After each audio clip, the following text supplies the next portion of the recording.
Hi there, welcome back to Leading Our Own Way here on YouTube, part one of part 5 all week. If you don't already, please subscribe to the channel. If you want to listen to the episode somewhere else on Spotify and Apple, please go there too and follow the show. But first of all, we're here with an amazing guy called Aaron Schultz. He's the founder of the Outback Mind Foundation. And we're going to have a deep, personal and powerful conversation about mental health, resilience and healing. Aaron opens up about some of the toughest moments in his life throughout the course of this week, losing his best mate to suicide, and the final night that they spent together, the moment everything changed in that moment as well for him going forward. Another significant moment when he lost his driving license due to drinking alcohol, and the painful reality of being abused by his father's best friend at just 14 years old.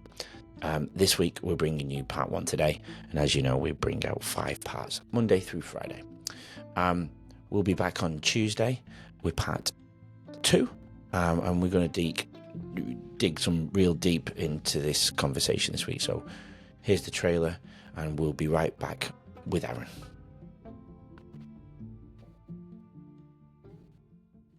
Welcome to Leading Our Own Way. I'm your host, Andrew White, and this is the podcast that unveils captivating narratives of resilience and personal triumph. This podcast is for anyone seeking inspiration and insights on overcoming life's challenges. Follow and subscribe, and then we can lead together forever. Good morning, Aaron Schultz. Welcome to Leading Our Own Way. Thanks for joining me. How are you today, brother? Very well. Appreciate you having me along, and really looking forward to going deep with you in this chat. So thanks for having me, Andy. Me too. I came across you on social media because I'm meeting incredible, inspiring people who have got incredible journeys. And you came up on Instagram. Your lovely face popped up, and I thought, he's doing incredible things, and it aligns with the podcast beautifully. With that in mind, Aaron, before we get into your personal, because we want to know the guest, I want the viewers to get to know you as well on a personal level. But how are you leading your own way today? Explain to us and the world how you're doing that. Yeah, I guess from a personal perspective, it's sort of commitment to daily practices which keep me, reasonably balanced and grounded. Sometimes there's chaos out there, and it's how we navigate our way through that chaos is, what counts. I think the world's really trying to knock us off balance all the time, on purpose, unfortunately. But if we can stay, true to ourselves and grounded as much as possible, then we see through the chaos, and we can be the flagpole while the wind's blowing around us. Yeah, I when we did the pre-chat a few weeks ago, I was amazed by all the types of metaphors that you use. They seem to become natural to you of how you compare to the world. It's incredible. Yeah, I guess if you do the work, it becomes natural. Like, you don't have to think your way through stuff because you know yourself, but beyond your thoughts and the mind, if that makes sense. If you're able to do stabilization practices which get you sort of to a point of surrender, then what's going on out there doesn't really matter so much, because there's so much more beyond the mystery and the chaos, as I mentioned, sort of thing. So I think that's our birthright. Everyone that basically does what we call in yoga sadhana, it gives us that ability to invest part of our a percentage of our day to our well-being, and that's really what I sort of try and commit to, and that helps me get back to why I'm here and what I'm here to do, and try and stay true to that and connected with that. So on that note then, with what you just said, what are you here to do? Yeah, look, I guess first and foremost, in this lifetime, I guess early on I probably, I didn't know, but I was a healer. So, I was always able to sort of see turbulence in people and have a bit of compassion for that. And unfortunately, through going through high school and the school system, you sort of get taken away from your truth and your alignment, and then you sort of get spat out into the workforce, and then you're not working within your true lane. So for me, I've seen some tremendous connectivity with myself, my own soul, but also others, when you get people back to a feeling of just feeling subtle again, and being able to sort of have a meditative mind. And once we're in that state, then we're not really caught up with all the judgments and opinions of the mind, which sort of keep us trapped. I guess at the end of the day, because really at the end of the day, we're a soul having a human experience, and it took me a long time to actually understand that. But there's so much more to us than what we perceive we are, And I guess I've had a really interesting journey where I've worked in prison system a little bit, and I've sort of worked around managing men for a long time. And also, worked in the clinical mental health space, and I've sort of seen firsthand a lot of turbulence that goes on, but also a lot of that turbulence can be, probably fixed if it sort of was put down a pathway of healing, rather than putting trauma on top of trauma or stress on top of stress, or trying to medicate people that probably don't need to be medicated a lot of the times. It's just about trying to get back to that center again, and if we can teach more people to do that, I think that's wonderful. So you're very root cause then. You want to look at the root cause of things. For sure. If you look back when I was a young bloke, I had a brain tumour when I was 3, and I spent a lot of time in the Alfred Hospital in Melbourne. And if you look at, humanology, the first 6-7 years of our life is where a lot of our, patterns start to be created. And if you look at my own journey, I think potentially there was a lot of survival mode in there in that period. And if you look at childhood in the Western model, it's probably changed a little bit now, but a lot of kids that were born were taken away from their mothers and put in a crib in another room. So automatically there's separation and feelings of abandonment and so forth too. So yeah, I've had to have a fair bit of compassion for that first period of my life, which a lot of it's unconscious.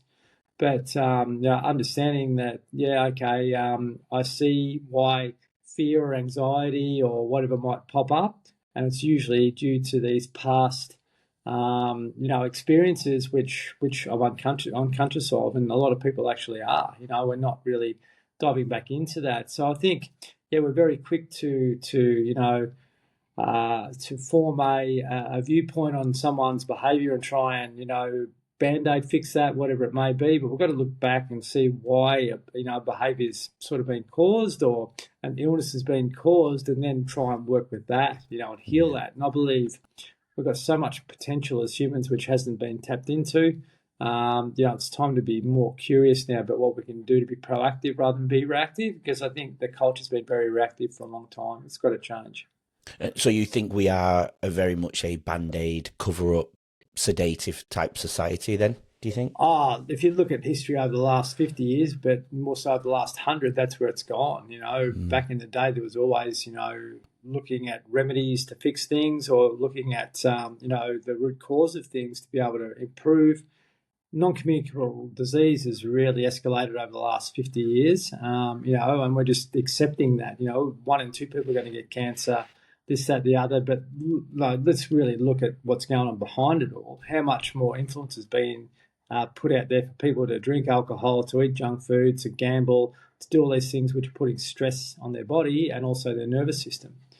So there's an elephant in the room behind it all. We've got these huge social issues with mental and physical health, but if we can start to look at, okay, well, this is what's causing it, put 2 and 2 together and get a bit smarter to do things, so you can be more balanced rather than sort of in chaos, as I mentioned, because that's the way most people are living. And, being a 53-year-old man in Australia, I've seen a tremendous journey, from the 70s, 80s and all the way through, and just how simple life actually was and how stimulated we've become. I think, we've got to participate in the stimulation a little bit. We can also pull that back if we're conscious of it at the end of the day. Yeah. There's many points we could touch on there, and we'll have to come back to them. I want to come back at some point regarding your childhood and the tumour as well. I think we need to delve there a little bit. I want to know a little bit more about that. But in terms of your social media is known as the Outback Foundation, is that correct? Outback Mind Foundation. Mind. Yeah. I knew I was listening. I was going to say man, and I don't know why I was going to say man, but I knew it was with an M. Yeah, the Outback Mind Foundation. Tell us a little bit about the foundation. Yeah, I look. It's a really tricky one. I wouldn't say tricky, but I've always had a bit of a passion to be able to help regional men. Yeah. And I come from a farming community, and I saw a lot of chaos in that community as a young boy, and I got led into the alcohol scene and this, that, the other. But really, it was due to having, lack of proper peer support and having positive male role models around me. So yeah, I wanted to do what I could to get guys together to go a little bit deeper than the surface. You can pull guys into to mental health things by providing food and drink, but it's not really getting to the core of the issues. And this is about trying to give guys space to feel safe. And I did a men's circle in Yapoon the other night, and there was guys in there that were perceived to be successful on the outside, high functioning, but when you went deep into their story, there's a lot of stuff. And, a lot of self-abuse through drugs or alcohol, and once a guy starts to express that, they're already on the journey, and they're hearing their story or hearing stories of other men in a vulnerable place. It's a massive, massive thing, because in this country, as it would be, in most colonised countries, we've always been taught to live in fear and separation and judgment and comparison and criticism. That leads to criticism for ourselves and all that too. And guys haven't been kind to themselves, and really expression is a big thing. And if we're suppressing ourselves all the time, we're never going to reach our human potential. When we get to the end of the life, we'll look back and think, God, I worked hard, but was I really happy, or did I reach my potential or, pardon me, purpose? Probably not. So it's really about trying to help guys free themselves up through communicating and then move on. And I know personally, it took me a lot of work to be able to do that, to talk vulnerably in front of another man, or for fear of comparison. But to do it in an environment like this, it's really, really healthy. And I think that's what we're going to do to gain and maintain our mental health. It's just like physical fitness at the gym. If you can really move through the stuff that's blocking you, it can really free you up. And that's what was behind it. Yeah. So we've got about 20 odd men's circles going in Australia, and we don't get funded for the work. We get some contributions, and it helps me out a little bit, and that's fine. But I think moving forward, it's just about trying to keep it simple and do what we can to help men be proactive, and also do what we can to reduce domestic violence by helping guys learn how to self-regulate, rather than go home, in states of emotional charge. Yeah, that's beautiful work you're doing. And, outside of your foundation and those events, do you think it's getting easier for men? Because we seem to talk about it quite a lot, don't we, where men we say we're creating safe spaces. Not you, I mean, as a society as a whole, men are more in touch with their emotions now. Do you find that we are, as a whole, more in tune with our emotions in the modern day? Or is it just maybe another tick box? We say we're doing it, but are we truly doing it? I would say we're not truly doing it, no. And we've still got a long way to go with regards to that. Men in this country really need a lot of healing. And if you look at the intergenerational trauma, which is passed down, which is very real, a couple of world wars in the last 100 years, and all this other stuff that's gone on. And really, guys have just squashed that. It hasn't been sort of removed from the lineage, or a cycle hasn't been broken in many ways. If we can help empower people to learn to break cycles, that's huge. I think that's what I did, because I didn't want my kids to see me drinking alcohol all the time, and that, like my dad was, and that sort of influenced my behaviour, because I thought, that's what male, behaviour actually is. But there's so much more than that, and I think, those two boys are doing really well. There's still a little bit of healing underneath it. I can probably, it'll just take a long, deep hug with both of them at some point in time, and just help them understand that, life is challenging, and I went through challenges, as a father way back, where I would go home from work and argue with my wife in front of them and that sort of thing, and I admit that. And it's just through pressure of life, and it's just through unconsciousness with regards to responding or reacting a certain way, or not getting grounded before you get home, and then that energy going into the house. So although we've come out this side, well, the other way, there was never any domestic violence per se, but there was enough to influence kids. Yeah. And I observed with my parents them drinking alcohol at times. That's what I did, and I didn't really want to do that, but it was Mm. the only pathway to socialization or connectivity was through a substance. And that's Yeah. why I think it's really important that we do the men's health space away from that, avoiding behavior. Because while you've got something in your hand, you're not really engaged, if that makes sense. Yeah, it's given me a good perspective, another perspective, because I did hear, I don't know if it was a guest or if it was online, but a person said, sometimes the guys coming together, um, having that beer in their hand around the back of their utes is a way for them to connect, and that's the first step, is to get them there. But how could you then pull the beer away from them if that's what got Mm. them there in the first place? Yeah. And you're right. And if alcohol is an issue, or even it's not a direct issue for them, but like a generational one, Mike, yourself, it could maybe trigger them or have a mental blockage there that they're not aware of.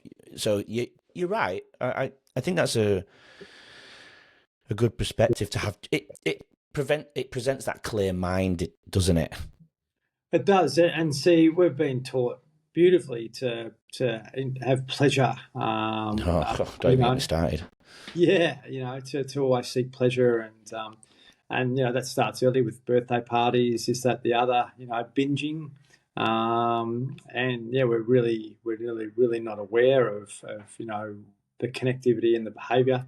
Once you get beyond that, you get to a compassionate level and a deep understanding of an individual. Beyond the perceptions, it's really incredible to see their life journey and see a bit about their own personal story, because everyone really is different. But we think that he's anxious, he's depressed, this, that, the other. But let's actually look at what's led to that in its essence, and actually start to help that individual feel like they're supported and safe. Because that's the thing, like you step out the front door and most people are in fear all the time. That can be a guy in the corporate world that's always having to meet rules and regulations and compliance, and he doesn't know it. He's just in this fear cycle all the time. And Fear of going to a meeting, of judgment as well. oh, terribly, I worked in that system, and Me too. it's not good. Yeah, Yeah. so yeah, I've just got to the point with this charity to try and keep it very simple. I've gone through the people that have been helping me on from a board level, but they're so in that lane. It's been really difficult for me. I just want to be able to work from an authentic place, meet our compliance, but also not be working in fear and separation. And most people that have worked at a high level, which I was one of them too, you're always in this comparison mindset, and it's not healthy to be like that. If you can start to think more from here rather than up here and lead from that, that's where things start to really happen. And that gets back to the essence of humanology, because we are all connected, but we've been Unity. so disconnected. We really have. And I wouldn't say we've got that colonial model to blame, but it goes back to probably what you mentioned before about the farming and all these sorts of things, because people went into survival mode, and we've just got we've got to fix that. We've got to really do what we can to fix it. I do have a question for you, but I want to fill in before we go on to that. Do you think as a society then we've replaced happiness with pleasure? Oh, that's a good point. I would have thought absolutely, and we've become confused around that for sure. Yeah, I think we mix all these emotions up and we put them into wrong places. And I know we're talking about emotions at schools, and we talk about negative emotions. For me, there's not a negative emotion. Anger is a survival emotion. Fear is a survival emotion. We've always needed it. I mean, you can go to YouTube and you can see a deer saving itself because it's living in fear from that tiger attack. But once the attack is finished, there's no time to be anxious. They're feeding their young. There's evidence. You can go and see it on YouTube. Kids can go and watch it. But they're no longer fearing anymore. Fear will come back in if the tiger comes back. But that's right. You know what I mean? Like, they've got to get on with life. They've got to fill it. They've got to look after the young. The mother and the father have to continue to look after the young. And if fear doesn't work for them, obviously the other result is death, unfortunately. And obviously we can't be as plain as that. I get that. But I feel like we've just replaced happiness with pleasure. And people think happiness is an emotion. For me, and with my studies around it and speaking to people and anecdotal evidence, I think happiness for me is a long-term state. Right now, I'm happy in life with what I'm doing. I'm on less money, and if you was to piss me off right now and say something that would hurt my feelings, I might get sad, but it doesn't take away my long-term state of happiness here above. Yes. Do you know what I mean? Yep, I might be sad for an hour. I know somebody said some sad, things that hurt me last weekend, and I went for a little drive to think about it, but I wasn't sad later on. I went and processed what I needed to process, and I moved away from it. It didn't take away my long-term state of happiness of, satisfaction, understanding my purpose and understanding my meaning and understanding the things that I still enjoy. And then when I finish enjoying something, I'm satisfied. For me, that is happiness in a nutshell. But we've replaced happiness with pleasure with constant dopamine hits, devices, sugar. Hey, don't get me wrong, I love my sugar, I love my chocolate, but I've very much limited it out of my life. But they're the little things. Whereas if you look at our ancestors, they would build a hut would take 3-4 hours to build, and they would get the same dopamine hit we would get from just looking at our phone in a second. Yeah, correct. Well, that wraps up part 1. We've covered some deeply personal topics around trauma, loss, and the pressure men face in silence. In part 2 here, back tomorrow, we'll explore the importance of grounding, self-love, and the role of men's circles in healing. And we'll get deeper into the journey of some of the loss that Aaron had to go through as well. But we'll be back with part 2 tomorrow, so please don't go anywhere. Tune in and follow the show. Cheers, everybody. Join us tomorrow to hear more from today's incredible guests and learn valuable insights to help you lead your own way. Don't forget to subscribe. We'll see you then.